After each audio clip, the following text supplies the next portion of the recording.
Okay, so I remembered to take a break from my writing to actually come in and record tonight.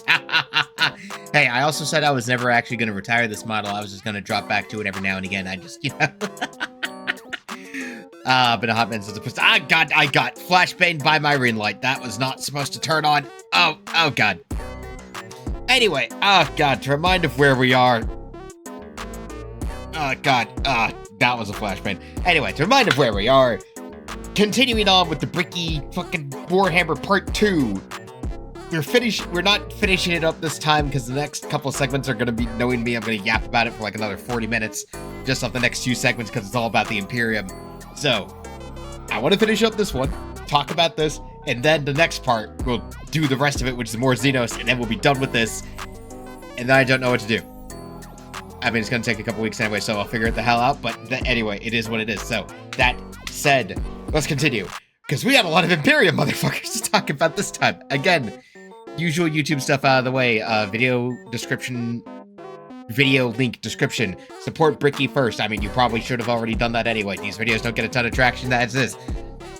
But not like it matters. I do this because it's fun. I have mentioned this. So anyway, support Bricky. His content's good. Don't do that. I'm a thief and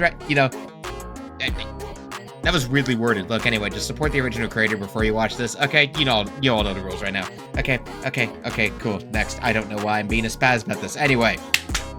Okay, so last we left off, God, I've gotten so used to the way the other model moves, I totally forgot that this one actually likes to be stationary. Doesn't like to just kind of move a ton whenever I turn my head around anyway. Last we left off, Agents of the Imperium. Because, God, there's a lot of them.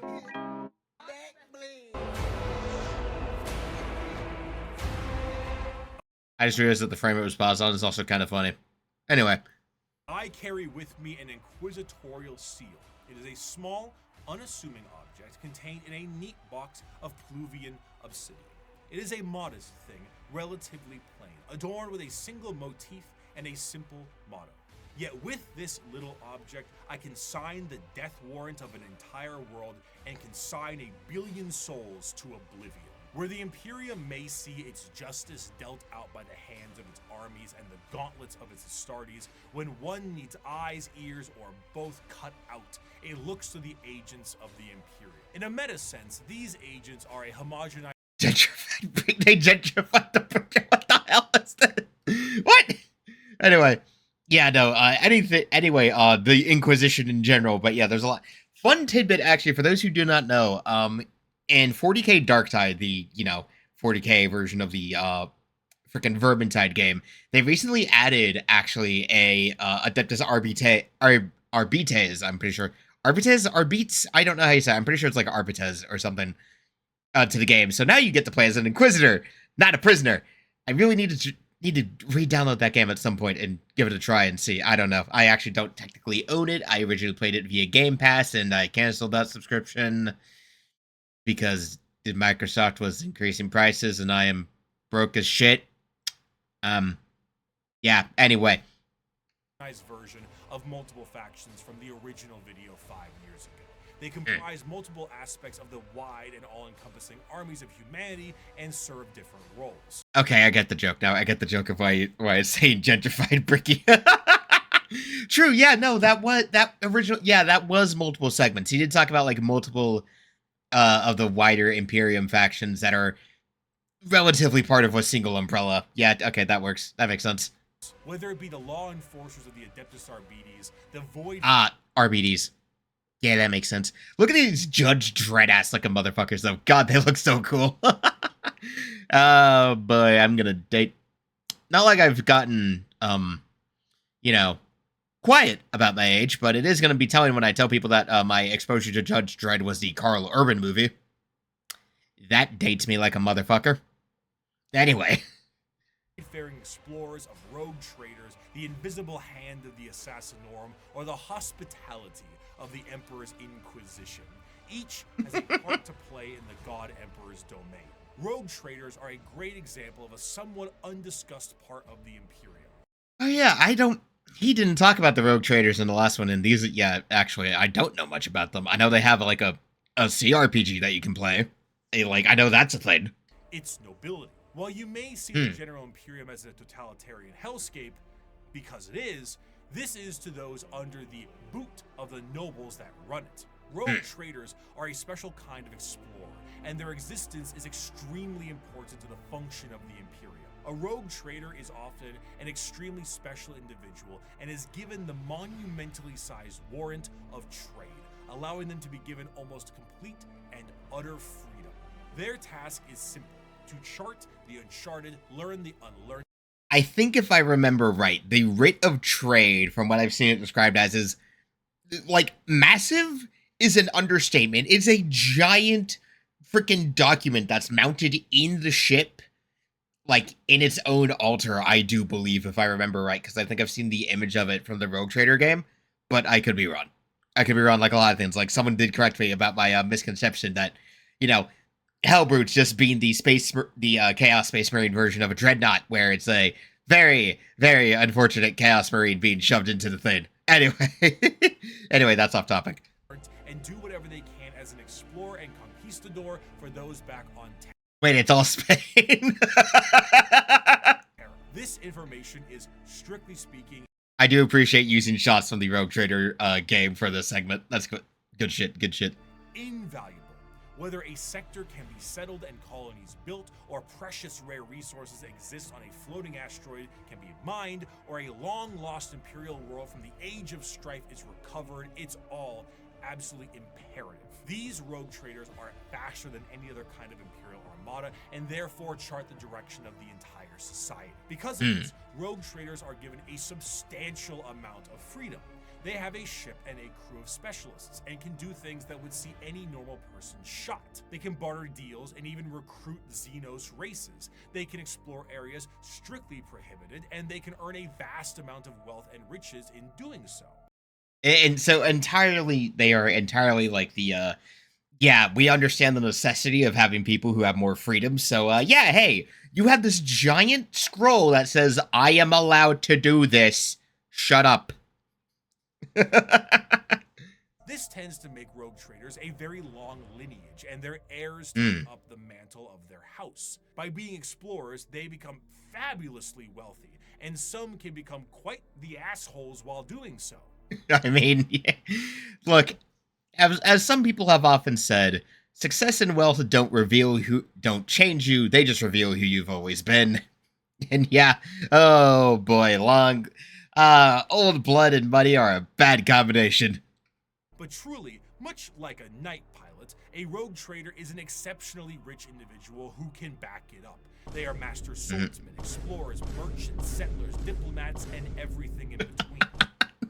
They chart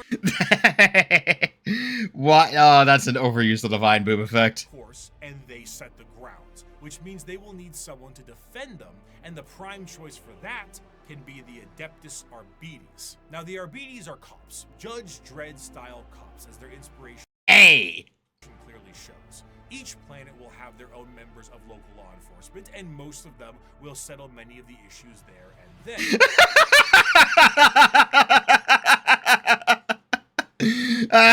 Right, I remember. Oh god, I remember the footage of that from around the Super Bowl earlier this year. Oh god, Philadelphia, Philly, why are you like this? Philly, why?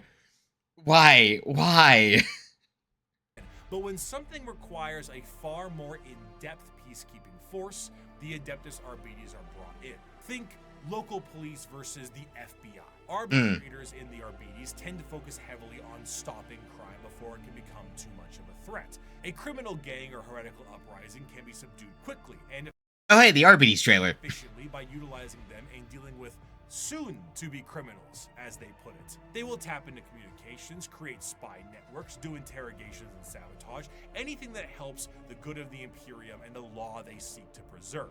The Code of the Arbites is laid out entirely via the Book of Judgment, a gigantic library of pages showing every single law from every...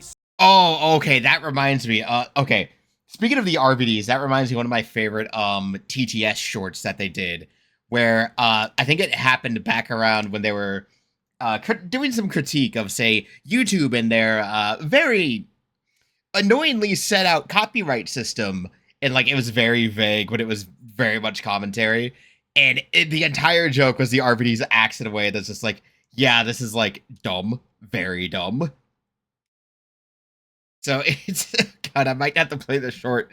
If I ever start I might have to start reacting to TTS again. I planned to do that a while ago, and I just fell off and stopped doing it. Dude, TTS is so good. I need to rewatch it. It's been so long. Single High Lord of Terra in the history of the Imperium. Because the Imperium is so vast, hundreds of laws are added every single day. TTS also had a short about this one. It was very funny. You could use the book as a pillar.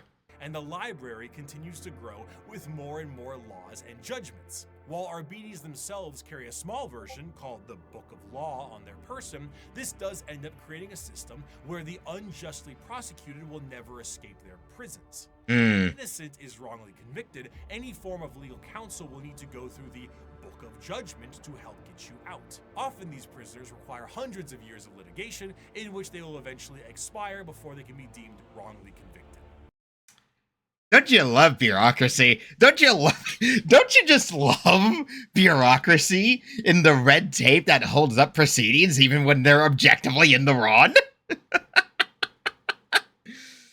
The Imperium. Oh God. Innocence is irrelevant. You have been judged guilty of transgressing the Lex Imperialis. Do not compound your guilt by evading punishment, as there are greater crimes, so are there greater sentences. Of course, should...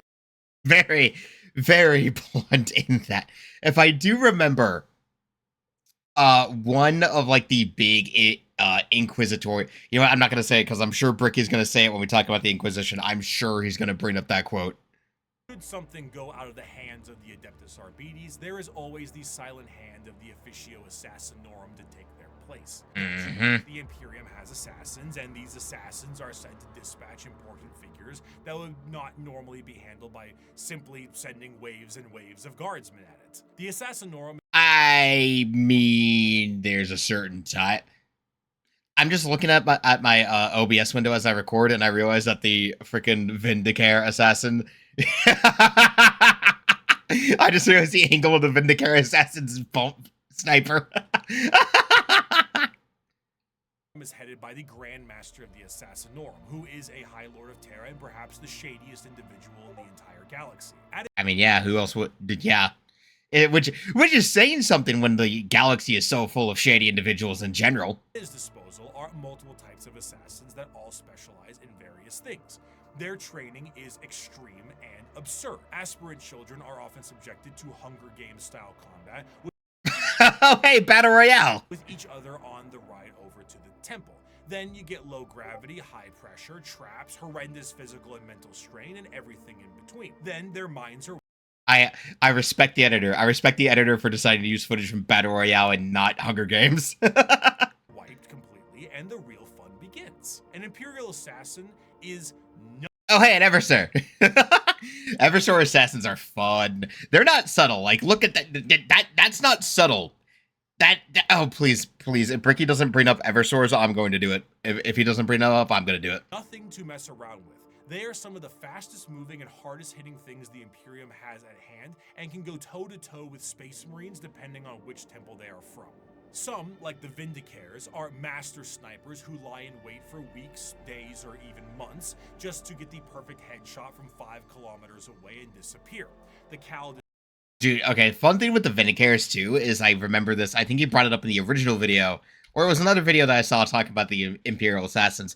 Their rifles are individually made to each assassin for perfect ergonomics. Like, they are specifically spec'd towards the assassin who is using the gun, which is a very fun, very cool detail. And the entire fact that these guys are willing to just sit and wait. They are the ultimate campers. COD lobbies would hate them. months just to get Battlefield lobbies, though. Battlefield lobbies would probably enjoy the hell out of them in the backlines. the perfect headshot from 5 kilometers away and disappear. The Calidus Temple are masters of shape-shifting and take a drug that allows them to transmute their body into whatever they see fit. A confidant of a target may be killed and they will take their place before killing their target outright. Or they could shift into a member of a Chaos Warband with symbols in flesh and all that to earn the trust of a cult leader before slitting their throat. Yeah, they'll be totally willing to do that for, like, days to months to even years if that's what it takes. Oh, oh, dude.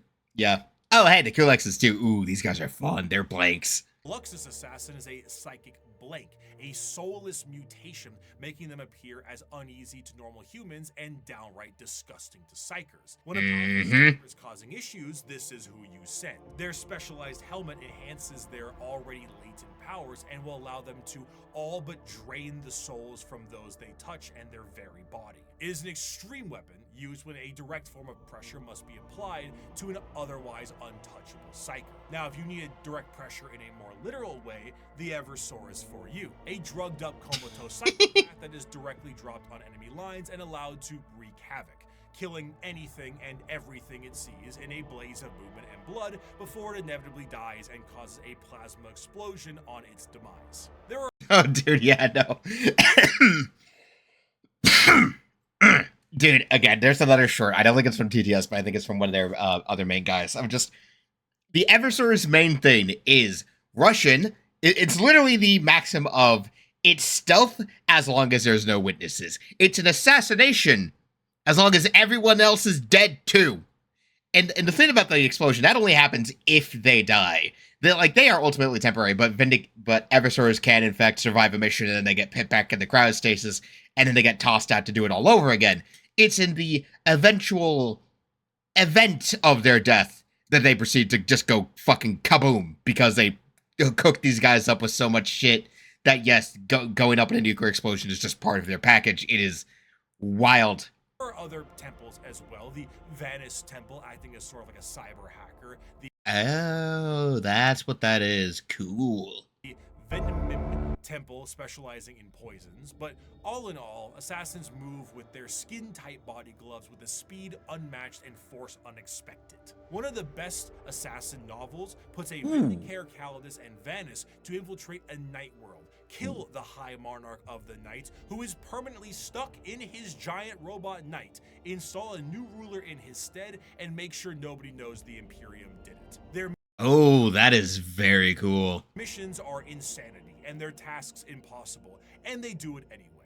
Thus is the power the Assassinorum wields. We do not determine the guilty, we do not decide the punishment. We are merely the cold instrument of the Emperor's vengeance. There is no form of death unknown to us. There is no form of terror beyond our means. There is no enemy outside our reach. We are the blade that hovers over the throat of the traitor. We are the bullet that awaits the heretic's skull. We are the poison in the throat of the alien. Dude. Every time it's a quote, every time we get one of these quotes, man, it just always ends up being the most metal-ass thing. I love it so much. See, that's part of what I think makes the Imperium fun, is that because of how fleshed out they are, it's why you get all these sub-factions within sub-factions of all this stuff of like, oh yeah, no, there's an entire subgroup of the Imperium who is entirely dedicated to, how do we kill shit in the most effective and quiet way possible, and have no one come out the wiser that we did, in fact, just go about and do this because we felt a need to. Oh god, it's so messed up, but in a very cool way. It's that kind of thing where you're just like, god, this is fucked. But also it's just so fun.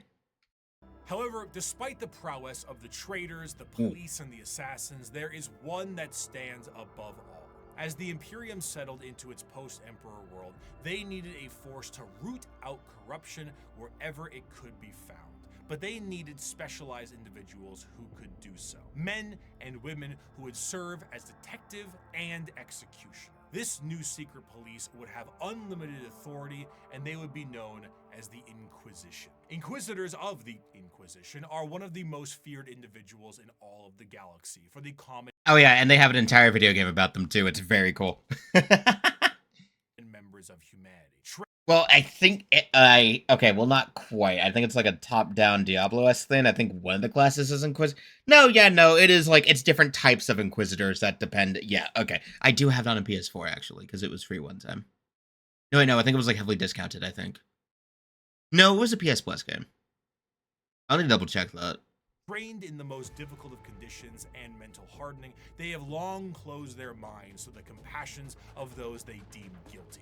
Inquisitors are, for the most part, detectives, but they are detectives whose authority is unmatched and actions justified by the state itself. Similar to the KGB, the Gestapo, the Stasi, the OVRA, but unlike those organizations, the Inquisition has far more authority and is one of the only types of individuals who can commit exterminatus, the term utter and total destruction of a planet that is no longer deemed usable by the Imperium. God, the amount of people who no doubt seen this particular exterminatus clip solely because of the fact that it was used in text-to-speech device for one of their best jokes ever. Oh, to this day, I see that clip and I just hear, fucking heretics! While it is a very exciting word and a commonly notable thing done in Warhammer, exterminatus is not actually used particularly often. Yeah, despite the fact that we often meme about it. Like, it's a bit of a meme to talk about how exterminatus and it being done, but it actually doesn't happen that much. It's very much a last resort, do this when necessary, but try to avoid it at all costs measure. It's one of those things.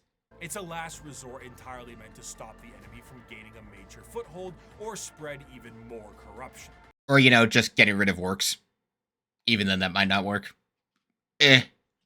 Even with 1 million worlds, the wholesale slaughter of an entire planet is still a massive blow to the Imperium.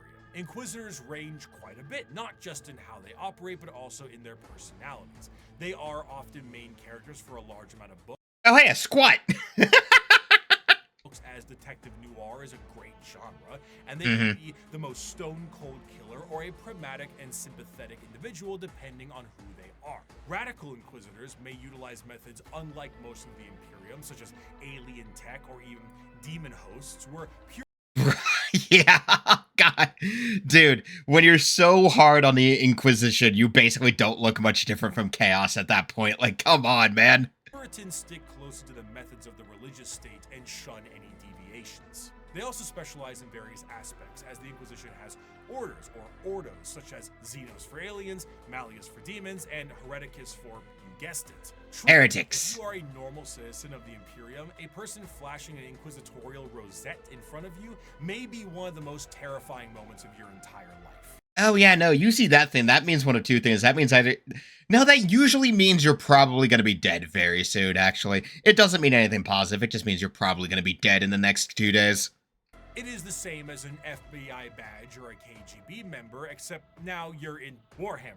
So, and tools are infinite. Agents are vast and offer a ton of different concepts to the world of Warhammer. And they continue to expand as the Emperor's descent into the Golden Throne has lasting effects on humanity. As time progressed, a few people seeing the Emperor as a deity made their voices louder, and over a few thousand years, worship of the Emperor was not only considered expected, but state mandated. Oh, yeah. Oh, there was like an entire era about that. I think that it led to the founding of the faction we're going to talk about next. But hey, Epsy boy, the one thing you kept telling people not to do. This church will be known as the Ecclesiarchy, and there were many who would look to the cardinal position and make desperate grabs at their power, leaving horrid effects on the. Dude, just the general vibe of the Ecclesiarchy too. Like, look at that frickin'. Cyber Catholicism is wild shit. It's wild. It crazy. The Age of Apostasy was a time of that was the name. I was trying to think of the era too. Age of Apostasy. That's what it was called. Reformation in the Imperium that saw its eventual change into an overtly religious empire. During this time, an all-female warrior. The nuns with guns. Cult or bolter bitches. Just don't call them that to their faces. You might get shot. Called the Daughters of the Emperor, were a bit more isolated from the wider Imperium. However, as the Ecclesiarchy began to take root, one Goj Van Dyer became the High Lord of the Administratum and noticed these warriors and felt they could be useful to him. Goj himself told these warriors that he was the voice of the Emperor himself. Yeah, that's gonna go so well after a time. Like, yes, I am the voice of the Emperor. Until someone who's even more crazy and zealous than you decides that you're wrong. Anyway, demanded they fire upon him to prove it. Having a little hidden force field that this warrior Cole had never seen before, off of him and showing him to be unharmed. Truly, blessed by the Emperor. This You little liar. cult became known as the Brides of the Emperor and acted as his personal bodyguards and aides. However, Doge Vindicare was a tyrant, and his horrendous don't. Okay. Flashing the Doge meme. Bricky, you reminded me of the fact that when you talked about that when Bricky and DK talked about this guy in Adeptus Ridiculous, they not only did they joke about the name, but they explicitly portrayed Vindicare as an incarnation of the Doge meme. It was so funny. this reign spelled ruination for the wider Imperium. Also, they made a lot of jokes about him liking feet for some reason, which made the Adeptus Custodes take notice. Despite an outright coup and revolt against him, the deadlock was getting steep as the Brides of the Emperor's fierce combat skills kept him safe. One custodian made contact with the leader of the Brides and brought her into the throne room of the Emperor himself. Nobody knows what transpired in that room, save for Alicia Dominica, the custodian, and the Emperor himself. However, she left the room. Bro, this is where it just looks so badass. Look at this. I'm always down for badass women in power armor. Me and Bricky are kindred spirits in that regard. Room with her hair bleached pure white from the interaction, marched her battle brides directly to Vindicare himself and said, "You have committed the ultimate heresy. Not only have you turned your back on the Emperor and stepped from his light, you have profaned his name and almost destroyed everything he has striven to build. You have perverted and twisted the path he has laid for mankind to tread. As your decrees have stated, there can be no mercy for such a crime, no pity for such a criminal. I renounce your lordship. You walk in the darkness and cannot be allowed to live. Your sentence has been long overdue, and it is now time for you to die." What did I say? What did I say? A good plan until it's suddenly not. Despite not having any time to die, Doge Vindicare found some time to do so. I think that is actually a paraphrase of his quote. I think there was, I don't remember the full quote, but it's something like, "I don't have time to die," or some shit like that. With his head locked clean from his body, the Brides of the Emperor were no more, and the ecclesiarchy signed a document to stop Vindicare's reign from happening again. They would no longer be allowed to have men under arms. Men. See, you gotta be careful about the wording. Yeah, sure, you could use men as a catch-all term as in humans, but if you want to be funny, and if you want to be technical, women don't count. It's like the prophecy where, "Oh, no man of woman born can kill me." Well, sorry, but that ain't a man! Yeah, nope, look. You gotta be technical. You gotta be really technical about the wording, and falling for the classic phrasing of using man as a catch-all for people in general is gonna bite you in the ass. Also, by the way, this is like one of Bricky's favorite factions alongside the Night Lords. He has like an entire... I know for a fact I mentioned it years ago, but he has one video. Bricky has a couple of videos where he talked about when he went to like a 40K tournament, like a couple of times, where he talked about his experience, like the games he played, the army he brought. In the last one that I remember him talking about from like 3 years ago now, he brought a Sororitas army where the entire gimmick was just a ton of fire. It's very funny. I'll think I'll just link it down below just for the sake of this bit. I'll like timestamp this bit just for when it gets brought up. No, actually, no, timestamping it wouldn't work. So, but I will link it in the description of like the video. I already said it, so I've got to do it now. Sorry, editing me. Ha ha ha. But yeah, no, I'll link it down below of just like Bricky talking about this 40K tournament. It's a very fun watch. It's a very chill vibe. Like it's kind of just a vlog thing. So basic vlog. Anyway. The Adeptus Sororitas, or commonly known as the Sisters of Battle, the nuns with guns, the fighting force of the church. Despite being the main militant faction, the Sisters of Battle, their organization actually is far more diverse than this and have many more nun-based roles for their members. Oh yeah, also their vehicles and weapons and shit have a hilariously awesome aesthetic. It's so cool. Their units are so cool. They are organized by various orders with various specialties in mind, such as the non-militant orders like the... See, I so appreciate that, like, we have two different varieties of the power armor. Like, we have the Space Marine power armor, and then we have the power armor as used by the Sisters of Battle. Like, look at their armor. It's so cool. Yeah, you could make some jokes about, oh, they have the freaking tit armor. Yeah, whatever. It's not practical. Just make a sloped chest piece and you'll be fine. It gives about as much room. You know, it's like just make an outwards jutting sloped chest piece. It probably offers more protection anyway, and it fits comfortably anyway. But, you know, classic designs, it's for the bit. It is for the bit. It's meant to emulate a nun's habit. It's fine. We're not going to argue. It's 40k. Everything is impractical. Hospitaller, Dialogus, and Familius, including things like helping with surgical equipment and various other medical stuff, Duolingo, and a poli-sci degree. These orders are separated into smaller orders in an almost Space Marine chapter sense, but tend to have more flexibility due to the nature of their work. And in addition to that, there is flexibility between the orders. It is not uncommon for a member of one of the more battle-hardened orders to switch to a more passive one once they've sustained battlefield injuries or are a bit closer to retirement. Yeah, that makes sense. And then you have St. Celestine here. As mentioned before, the Sisters of Battle are a part of their own separate organization, the Order's Militant, and feature the highest number of any given sister. They are the official fighting force of the ecclesiarchy, and they specialize in wars of faith. Unlike the deployment of Astartes and Guardsmen, the Sisters of Battle are often deployed with members of the Inquisitorial Ordo Hereticus due to the holy war nature of their battles. The Sisters of Battle are suited up... Dude, everything is just so cool. Like, all of the shots, I still have to constantly talk about and appreciate the artwork Bricky uses.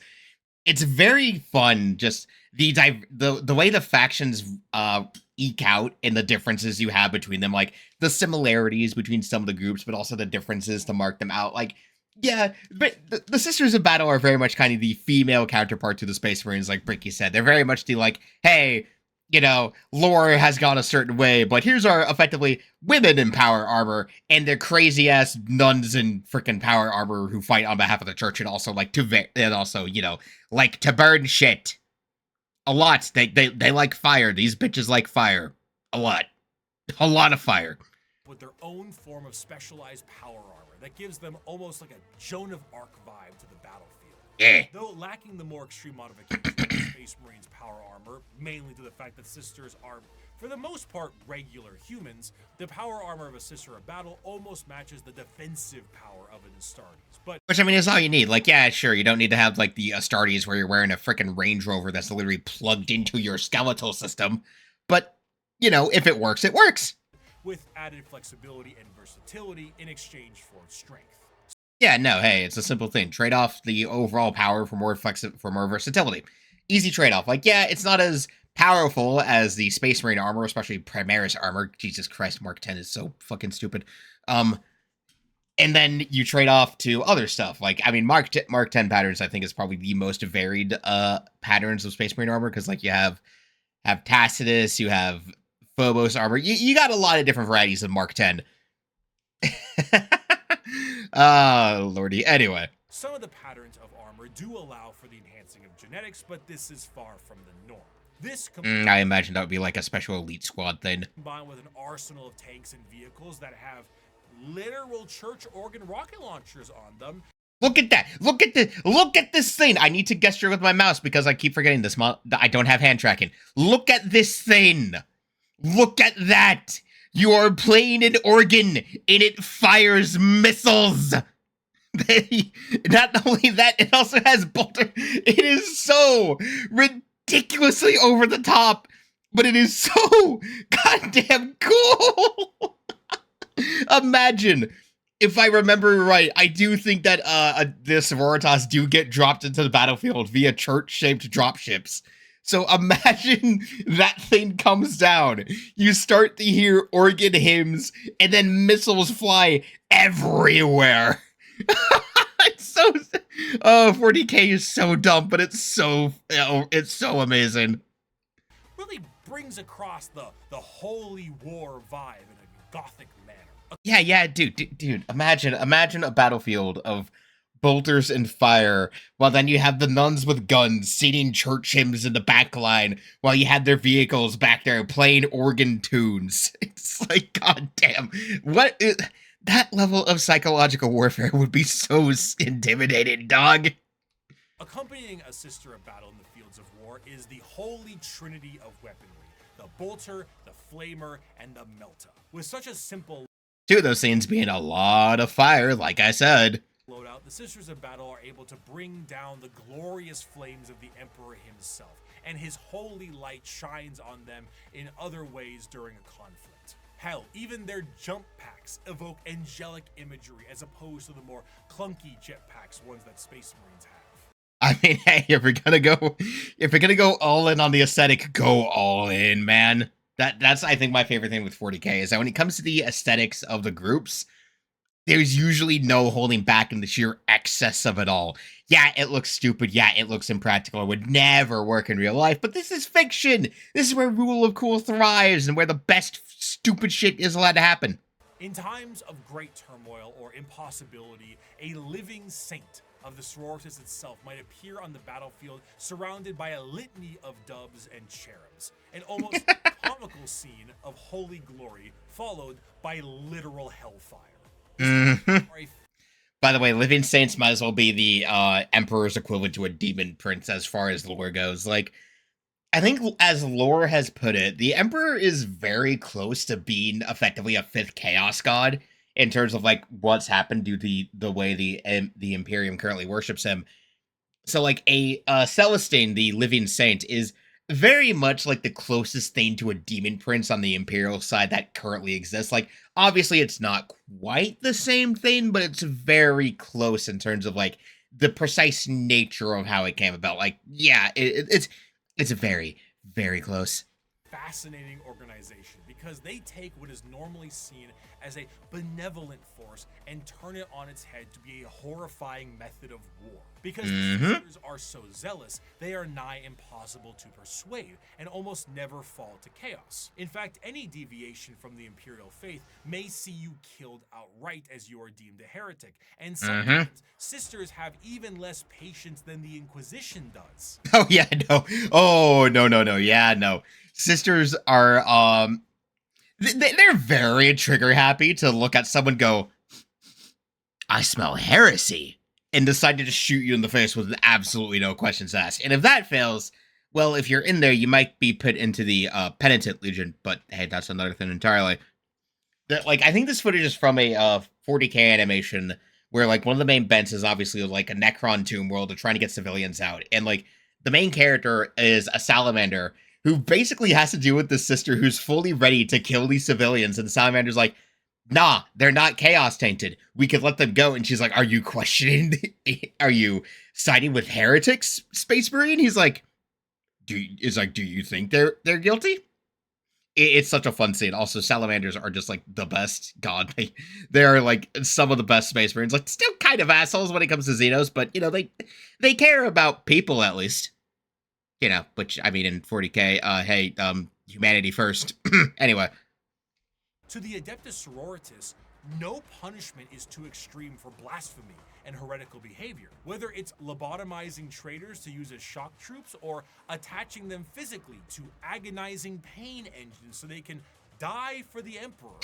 Anything goes. The most I don't know what this one is, but I will moderate your Discord server. Fascinating part of the sisters, however, is their faith.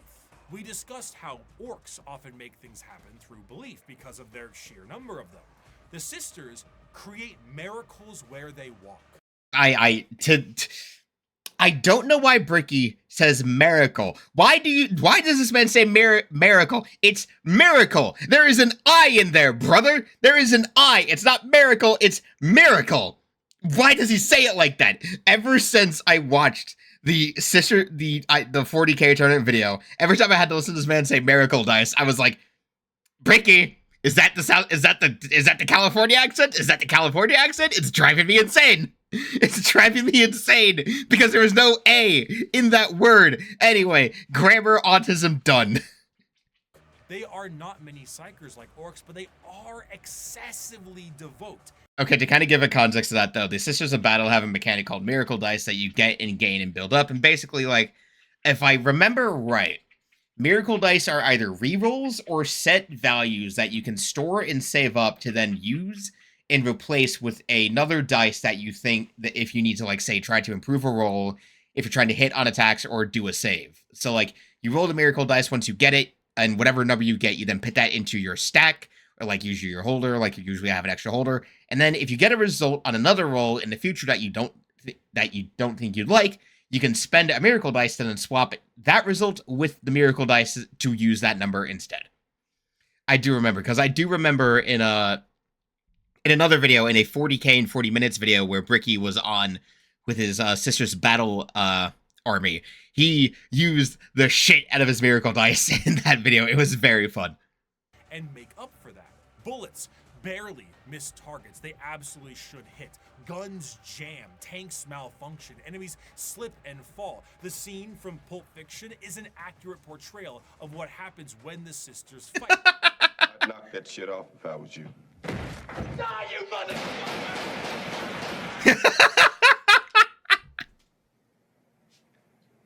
Bruh.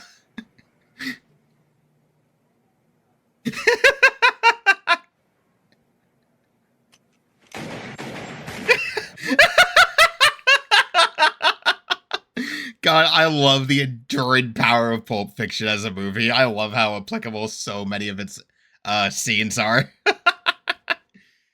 Dude, the Triumph of St. Catherine, that sounds like a story you'd tell from a freaking, like, old medieval era Christian story or some shit. Like, come on, man. Prominent figures is the Triumph of St. Catherine, a literal open casket with the saint of a sister's order held aloft by lobotomized servant cherubs and protected by bodyguards of the faithful. The devotion to swells so strong. If I do remember, I think that's a unit that the Sororitas have too that you can field in your army. I think it's one of their hero units, if I remember correctly. Should be. Yeah, should be. Editor me, find an image of it. If you can't, don't worry about it. That acts of faith are made manifest, and sometimes angels themselves. When the sisters go to war, they have thundering organs and litanies screeching out into the battlefield. Oh, hey, that's exactly what I said they do. Hymns and songs. They babble off prayers on their lips and burn holy fire across the area. They spray holy water down from horns atop their vehicles. It is a genuine holy war, a procession of death. Saint Celestine is an undying deity, arriving precisely where she is needed and returning to the fold after each death. When she dies, she sees a crying young girl atop a mountain of bones, her bones, after every one of her deaths. God damn. She climbs this mountain every time to help comfort this crying child and is rebirthed upon the battlefield. And one day, her deaths will create a mountain so large that even she will not be able to traverse it. Is she a God damn. demon of the God Emperor? Perhaps, but she'll be shot for saying so. Yeah, I mean, it would be considered heresy, but like I said earlier, she's kind of the closest thing to one that there is.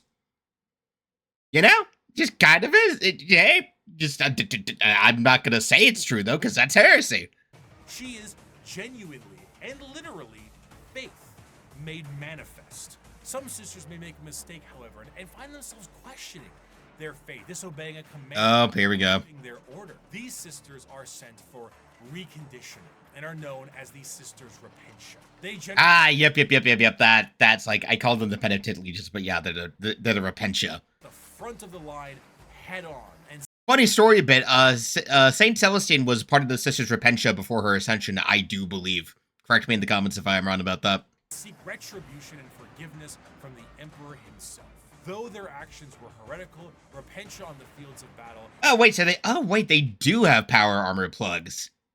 Yeah, okay, no, that makes sense that they would have this. Is an indication of an individual wanting to become forgiven. Okay, to put it in the okay, we'll scroll back to the other image because it's not quite those plugs you see right here and like the forearms and the shoulder here, those are like on Space Marines, they're part of like one of their transplants called the Black Carapace, which is literally where like the portions of the armor after like the undersuit goes on plug into to help interface the armor with their nervous system. So I stand corrected. They do in fact have the Black Carapace plugs. All right. They run aloft with torture devices attached to their bodies and a chainsaw the size of their body. It's just a Space Marines chainsword, dude. They're just using the Space Marine chainsword as a fucking claymore. Armorless to determine if this is how they die or if the Emperor will forgive them. Even the most famous champion of the Sisters, that Saint Celestine. Oh, hey, exactly what I really need to shut up sometimes and just let Bricky talk. Was a repentia. Even she questioned her faith. And if she can do it, so can you. Just don't run away again. They don't really do third chances. Battle are martyrdom enthused zealots that create miracles in their tread. I'm gonna feel annoyed every time he says miracles. I'm gonna blame the California. I'm gonna blame him being from California. Their devotion is boundless and also a direct source of their power. A whole army of power-armored soldiers shooting, burning, and melting all in their path is bad enough, but it enters a whole different level when God is on your side. By bolter literally, I have the power of God and anime on my side. It's guttural screaming ensues. Shell flamer burst and melt a blast. The mutant, the heretic, and the traitor alike are cleansed of their sin of existence. So has it been for 5 millennia, so shall it be until the end of time. Imperium devolving into wars of faith is to push its agenda further. Where the xenophobic nature of humanity was once strong, it has now been magnified, and there are plenty of aliens in this galaxy. Oh, yeah. Years prior to the current events of 40K, a planet was found by an AdMech exploration vessel. The life forms on the planet were seen using tools, but they were still very primitive, so the planet was marked for destruction to pave the way for the Imperial war machine. However, this was thrown off because of extreme warp storm and that whole Doge Van Dyer thing.